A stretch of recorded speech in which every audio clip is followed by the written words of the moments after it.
the Tudors Dynasty Podcast. Hi, Kristin. It's so nice to meet you. Hi, it's wonderful to see you as well. Yeah, so I am really, really excited to be talking to you about Mary Boleyn and different rumors that surrounded her during her time at the court of Henry VIII. But before we get to that time, we need to go back in time a little bit and talk about Mary's earlier life.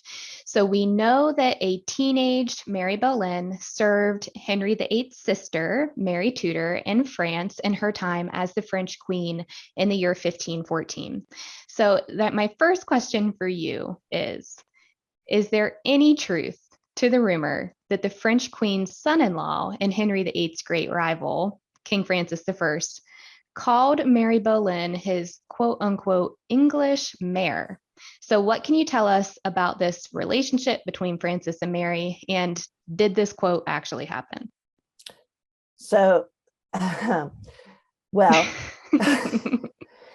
this is a long tale, but that quote is from a letter written by Rodolfo Pio, who is the Bishop of Faenza, in 1536. Oh, okay. So 1536, this is the same year that Anne Boleyn is executed. Mm-hmm. You know, this is way after Mary was actually at the court. And in that letter, he says that that the king said that she was a great prostitute and infamous above all. But a careful reading of this letter will lead most people to understand that Rodolfo Pio was referring to Anne Boleyn. Oh, okay. That's a plot twist. So the letter says that Mary was with her sister Anne during a miscarriage of a son at Henry's court, right, later in 1534. But the letter has so many falsehoods in it that it's hard to lend credence to one phrase when we know that so many other facts in it are wrong. Mm-hmm.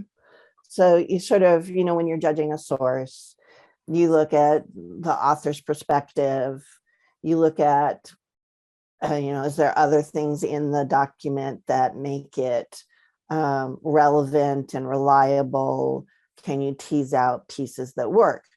So unfortunately, in this letter, there's other falsehoods. Like he says that Anne was pretending to be with child, but we know she was with child. Mm-hmm. There are multiple reports of Anne having miscarried in January of that year.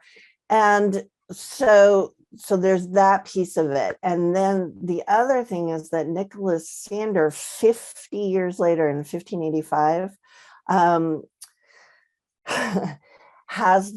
makes an allegation in something called The Rise and Growth of the English Schism. So this is about the split of England from the Roman Catholic Church, saying the English mare. Mm-hmm. You know, when that phrase, oh, well, Francis I said that Mary Boleyn was his English mare and he rode her, and all the sexual innuendo that underpins that. So again, in this particular letter, or this particular book, some historians believe that he's actually referring again to Anne. So because Nicholas Sanders was a staunch Catholic and he was trying to blacken Queen Elizabeth's name, there is, you know, in the rules of propaganda, if you will, a standard practice of aligning a person's parents with traitorous or, bad character, traitorous deeds or bad character. So, and that book was published, or that pamphlet was published in the run-up to the Spanish Armada, when Mary Queen of Scots was a prisoner in England or under house arrest. Either way you want to look at that. And another piece of propaganda that might be more familiar with, certainly Elizabethan, those interested in the Elizabethan era, is Leicester's Commonwealth, which was, again, a piece of Catholic propaganda with many errors in it, trying to besmirch Robert Dudley's character. So both of those comments, the great prostitute and the mare, depending on your reading, but to me looks like it's besmirching Anne Boleyn, not Mary Boleyn.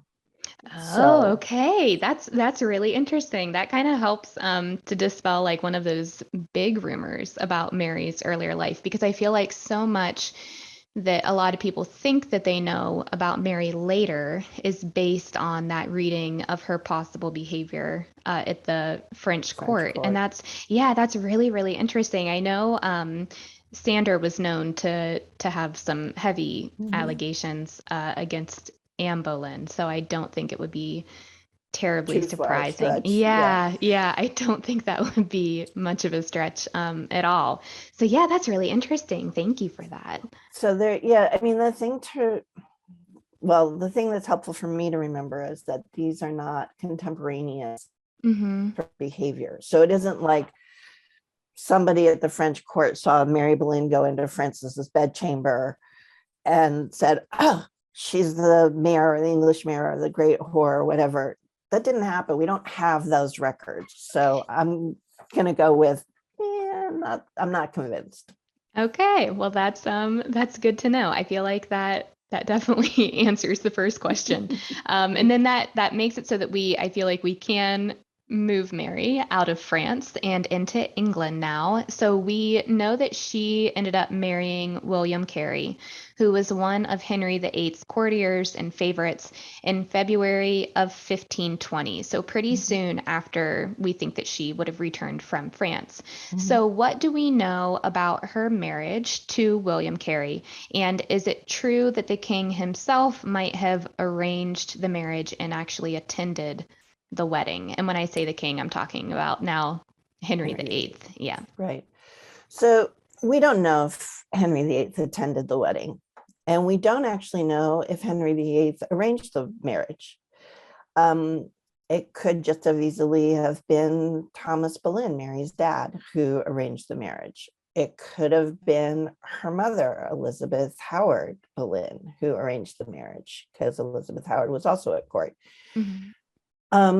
Where we get this from is that in the financial records, it says that Henry VIII gave money to the couple at their wedding.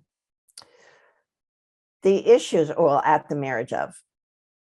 The thing is, the word at doesn't necessarily mean that he was physically present at. It can also mean upon the occasion of.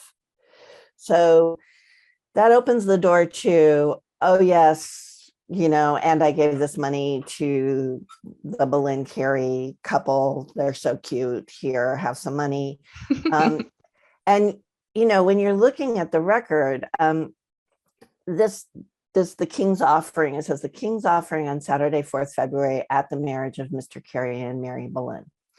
It's in between dispensations of money for being a deputy at Calais, for repairing the castle at Leeds, for some spears at the jousts. Like, it's sort of munched into a whole long list of this is where the money went this week.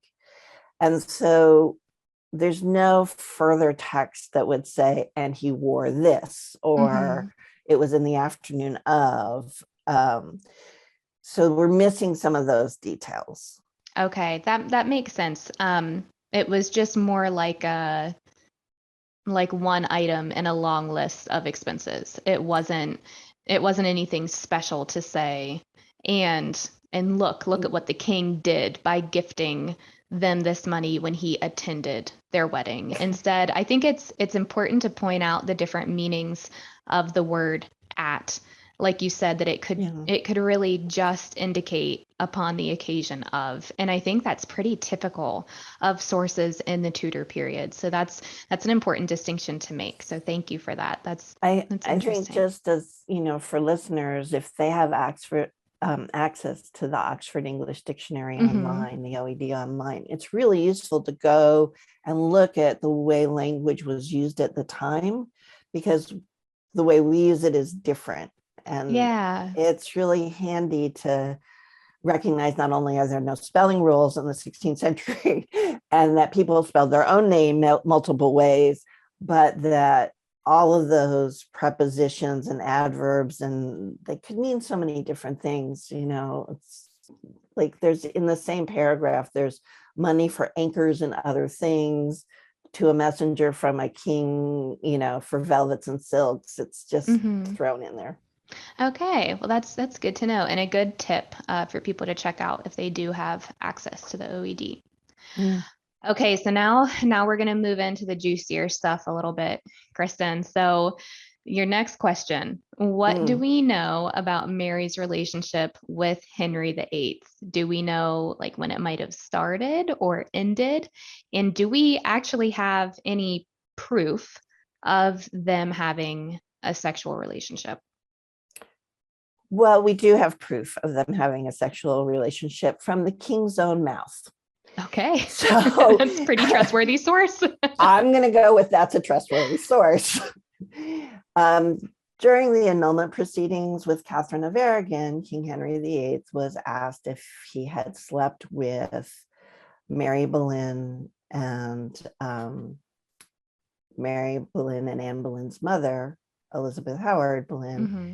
And his response was never with the mother. Typical Henry. Yeah, all those other people, but not her. That's interesting. So I take that as a very clear indication that yes, they had an affair. I think so too. I think that implication is pretty cut and dry with that one. Pretty clear. So what was the rest of that question? Sorry. So when does the relationship start and end? That's okay. It's quite a quote. Historians are typically vague on when this affair may have started and may have ended. I would like to put on the table for the listeners that Mary Boleyn was at the French court, that at the French court at that time, there was high art in being a discreet mistress. Mm-hmm. And if you look back at the mistresses in the French court and how long they forestalled relationships with the king and the rewards for being discreet, I would hypothesize that Mary learned that lesson. Mm-hmm. And so, the fact that we don't have a piece of paper or vellum or anything that says, or parchment that says, hi, I slept with the king on this date, we don't have her diary, doesn't mean that it didn't happen, right? Mm-hmm. Absence of evidence isn't evidence of absence necessarily. Lots of things didn't make it to us from the 16th century. It was a long time. I think lots of stuff was burned and been molded and eaten by rats, and mm-hmm. so and just burned. So much of it, just so much of it was burned, which is really, really disappointing.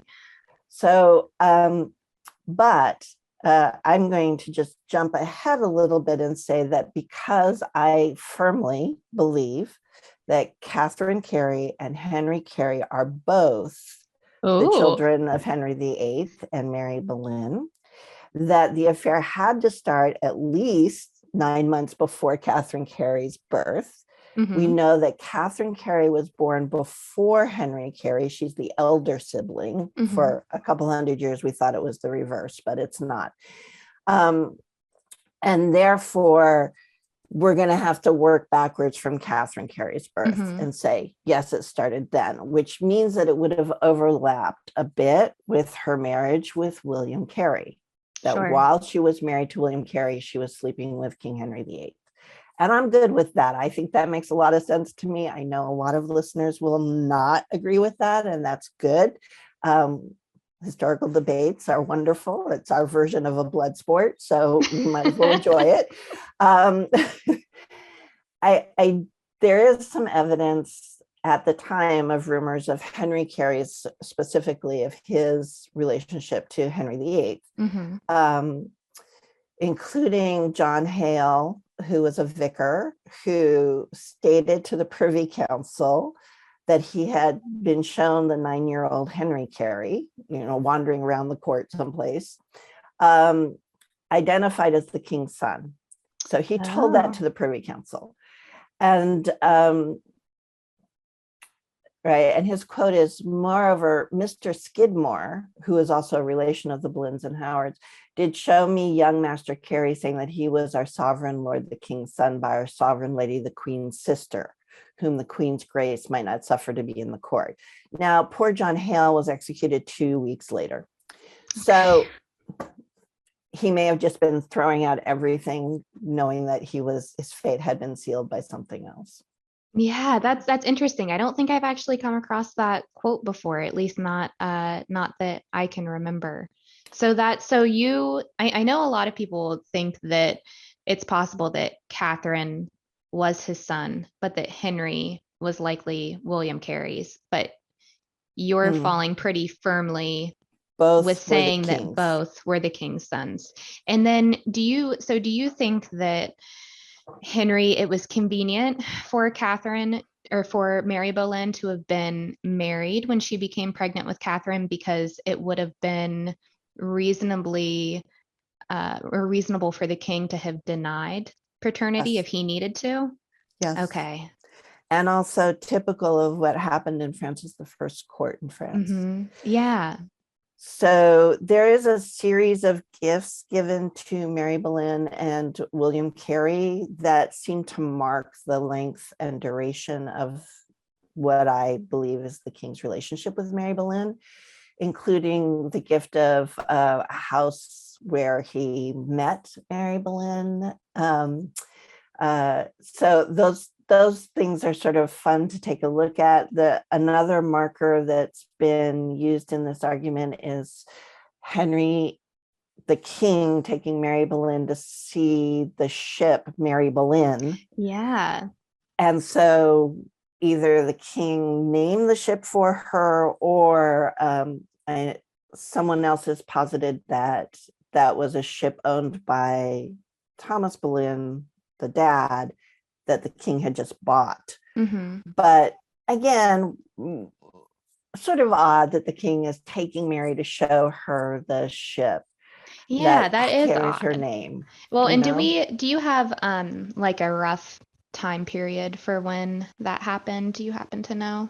And it's okay if not. I know I'm putting you on the spot with dates right now. I remember reading about that myself, and I think it was maybe right around like 1522, 1523, if I'm remembering correctly. Yeah, that's gonna be about right. Okay. I was just looking for my notes on that, but they're not popping up at the moment. No, that's okay. That it is right around the time of the Chateau Vert pageant, which we know that Mary played a major role, or one of the major roles in that pageant too. So it's interesting that she seems like she was really, really active in the king's sights at that time, and possibly even already having been, in a relationship with Henry for maybe even a year or two at that time.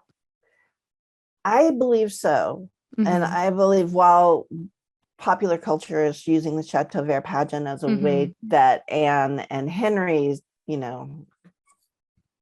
spark up. Thank you, Natalie Dormer.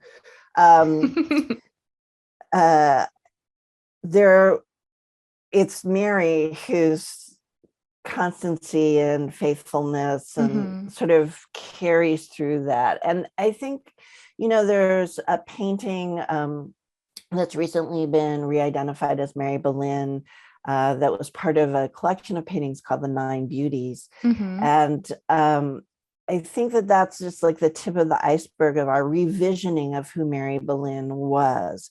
I just think she was more discreet than her sister Anne. I think that Henry was really attracted to Anne's verve and quick wit, but that Anne also learned lessons while at the court of France about how to forestall somebody's ardor for 7 years, which I find incredibly impressive. Especially when it's the king. Yeah. not the easiest person to deny, I would say. To put off. So I think that that 1530s, those early bits around just before Chateau Vert. There's also a joust where the king is wearing a favor of Mary Boleyn's that's right around the Chateau Vert time. All of those things sort of lead up to this idea that they had an ongoing relationship. And, you know, later on in the Carey life cycle, or the kinship network, as I refer to it, during the Elizabethan reign, the Careys were referred to as the tribe of Dan. And that's a biblical reference to a tribe that was born between a king and his mistress, Bilhah, who was handmaid to his wife, the way Mary Boleyn was servant of his wife, Catherine of Aragon. And that they were incredibly fecund, which the Careys were, having more than a dozen children live to maturity is it's quite impressive. a feat. Yeah. On both sides, both Catherine and Henry Carey. So the tribe of Dan reference to them really, when you dig into that biblical metaphor, if you will, fits the Carey kinship network. The fact that King Henry VIII had sort of special consideration for Catherine Carey, Mary Boleyn's daughter, when she married Sir Francis Knowles, including pushing through 2 acts of parliament to guarantee ownership of Rotherfield Grays, which was the manor outside Reading in Oxfordshire. The first act of parliament somehow wasn't sufficient, so he pushed through another one a year later. That's not really what a king would do for somebody he doesn't have some care or responsibility for. And all of those land grants and those 2 acts of parliaments are about Catherine Carey and her husband. It isn't to her husband. It's not a favor for Sir Francis Knowles. It's a favor for Catherine Carey Knowles. Which is interesting because of the long lasting like erasure of Anne Boleyn at the hands of Henry. You know, that he tried to destroy everything that had anything to do with her, but that he would have still cared that much for someone who was just her niece. You know, it seems like that doesn't jive with what we know about Henry's treatment of Anne's memory, that he would go out of his way for someone who's a female relative of her, unless, you know, there would be a different type of interest. Yeah, some type of connection there. And then, and correct me if I'm wrong, but Catherine and Elizabeth were really close throughout Elizabeth's reign. Yeah, that's what I thought. So incredibly close, although Catherine Carey Knowles dies in 1569. Her daughter, Henry Carey's daughter, Catherine Carey Howard, who ends up marrying, it's a big cousin network, is with Elizabeth all the way through her life, and her death is thought to have been a factor in bringing on Elizabeth I's final illness, because they died Elizabeth died very shortly after Catherine Carey Howard. But yeah, there's tales of Queen Elizabeth disguising herself as Catherine Carey to go watch Robert Dudley ride, and there's stuff in the records about, well, if you can get Catherine Carey Knowles to deal with this, it's a done deal. Like, this woman can make this happen. That's how close the relationship was. Yeah. That she was sort of like an endpoint for a lot of people to have access to the Queen, which might speak to how they might have been more closely related than how they viewed each other. Yeah. And certainly, I mean, there is, one of the secretaries, Beale, wrote, "Be careful of the women around the Queen, because if you don't have their favor, you can't get the Queen to do a thing." And there's plenty of letters from Carey Knowles women to various courts saying, "Hi, I want you to rule this way on this particular judgment. Don't forget I'm not signing, at the court," just in case anybody was in doubt about their relationship. Or even there's a letter saying, from Philadelphia, Carey saying, "I'm going to keep this from coming before the Privy Council because I think it's a bad case." So if they're manipulating the Privy Council agenda, Yeah, they have that much power. they have that much power.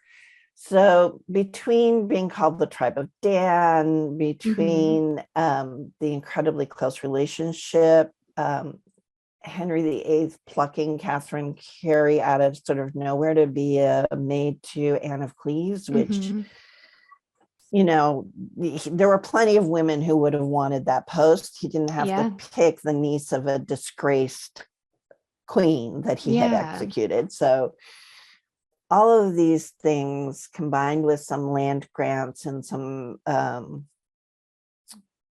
you know, as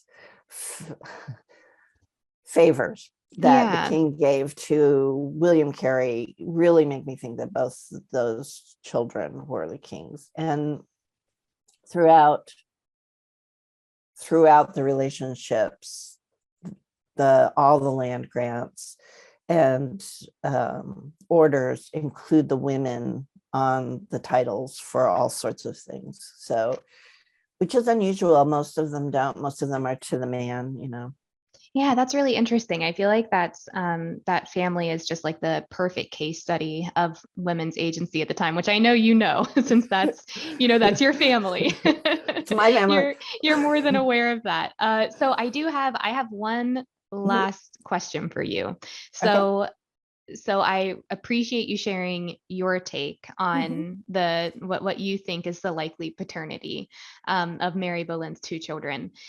Is this something that was discussed at the time? Do we have any type of record or discussion of this type of rumor circulating around Henry VIII's court or Elizabeth I's court, or is it something that was very much just kind of swept under the rug and not talked about, or maybe something that was just such common knowledge that it didn't need to be recorded? I don't believe it was necessarily swept under the rug until the point when Henry and Anne decided they would marry. Okay. At that point, the record of his paternity of those kids needed to be reassigned to William Carey, because conveniently, the husband, which legally he was the father. So, but the kids, there's some evidence that Catherine Carey and Henry Carey were in the royal nursery household at Hunsdon, that John Hale said, I was shown this guy, this 9-year-old boy who I was told is the king's son, indicates to me that there was common knowledge amongst the elites, but also a wariness about voicing anything. Remember, John Hale was executed 2 weeks later. But I wouldn't want to be in the position. I mean, if I were at the court, I wouldn't want to be in the position of saying, oh yeah, they're the king's kids, because of knowing that the basis for the annulment with Catherine of Aragon was consanguinity with his brother, right? That Catherine had been married to his brother. So if Henry wants to marry Anne, he can't have had kids with her sister, because that is just the utmost in hypocrisy that would not even wash in a court that he had orchestrated. So I would say that wise people kept their mouths shut. I think that makes sense, especially when it comes to someone like Henry VIII, who had shown time and again that he wasn't too hesitant to inflict those really strict punishments on people who might challenge him. He can leap right to the final verdict. He can. Okay, that's done. He can, and it was whatever was the king's will is what tended to happen, and you didn't have very much luck trying to challenge that when he was the monarch. I think it's also important that people remember that Elizabeth I wasn't embarrassed of her mother. She was depicted, Anne Boleyn was depicted in the coronation procession on the way into London. The family line was acknowledged, and even later on, Henry Carey actually George Carey is going after property for the earldom of Ormond because of that lineage. So I just think keeping an open mind is an important piece of the puzzle. Yeah, I think that's great, and that's a good place to end. Thank you so You're much welcome. for answering these questions. I feel like you've given us a lot to think about, but you've also sort of resolved a lot of those pesky rumors that have always surrounded Mary, and that I think really unfairly impacts the popular memory of Mary, or the popular image that we have now of Mary. And hopefully, as more people are outspoken, and as more of this research continues to be done, we can try and shift that image that we have of her, the stereotypical English mare image, and instead really try and see Mary more for someone who knew what she was doing, and like you said, was very discreet and knew how to use relationships to her advantage, not someone who was just taken advantage of by multiple kings, which I feel like is the unfair depiction that we often get. I agree. I do not think she was a victim. I think discretion is the wiser part of valor sometimes, and there's a tendency in popular culture to pit siblings against each other, and so you need to draw stark contrasts between the siblings in order to have a great tale, and I love those tales, but looking at the archives is a different story. Yeah, well, thank you so much. I really appreciate it. Thank you for taking the time to chat with us. No worries. Bye. Bye. Thanks for listening to this episode of the Tudors Dynasty Podcast. You can follow and support the Tudors Dynasty Podcast on Facebook, Twitter, Instagram, and Patreon @Tudors Dynasty.